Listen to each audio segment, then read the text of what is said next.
28. मोर पिसारा. चिचू उंदीर नेहमी आईच्या मागे भुणभुण करत फिरायचा. कधीकधी त्याला पक्ष्यांसारखं उडावंसं वाटायचं, तर कधी त्याला सशासारख्या उड्या माराव्याशा वाटायच्या. एकदा चिचू म्हणाला, आई, काय हा माझा काळा रंग? मी पदकासारखा गोरा गोरा रवा होतो. त्यावेळी तिथून एक परी चालली होती.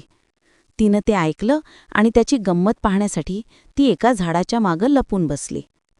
आई म्हणाली, आपल्या जंगलात रामू हत्ती सगळ्यात बुद्धिमान समजला जातो, त्यालाच जाऊन विचार. चिचू पळत रामूकडे निघाला. परी त्याच्या मागे होतीच. वाटेत त्याला मोर दिसला. चिचू रामूकडे पोहोचला. चिचू म्हणाला, मला फक्त मोरासारखा पिसारा हवा आहे.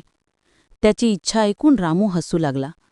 तेवढ्यात परीनं जादूची कांडी फिरवली आणि चिचूच्या शेपटीच्या वरती अगदी मोरासारखा रंगीबेरंगी पिसांचा पिसारा आला.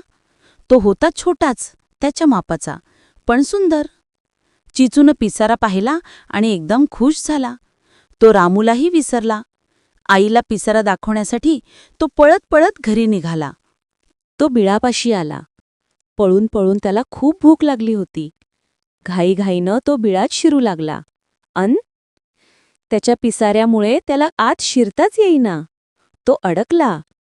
मोर पिसारा फुलवू शकतो आणि मिटू शकतो. हा तर होता उंदीर. तो पिसारा त्याचा नव्हता.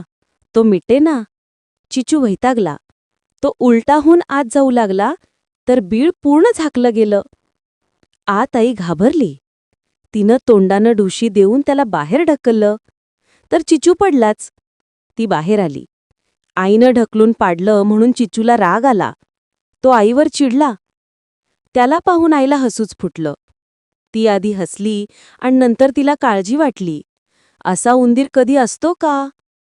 आई भूक लागली. बरं, चल आत. कसा येऊ? पिसारा अडतोय. मिटता येत नाही. पिसारा कसला? पसाराच हा. तिनं खाऊ बाहेर आणला. चिचूला भरवला. आई आता झोप आली. खाऊन झाल्यावर तो म्हणाला, आत कसा येणार? आता बाहेरच झोप बाळा. चिचूला बाहेरच झोपावं लागलं. बिचाऱ्याला अद्दल घडली. सकाळी आई लवकर बाहेर आली. चिचूही जागा झाला. आई, मला हा पिसारा नको. असं होणार हे परीला माहीतच होतं. ती आधीच येऊन एका झाडामागे लपली होती. चिचू उदास झाला. परीनं पुन्हा एकदा जादूची कांडी फिरवली. वाटलं आणि चिचू पुन्हा पहिल्यासारखा झाला. आईनं त्याला जवळ घेतलं. त्याला खूप बरं वाटलं.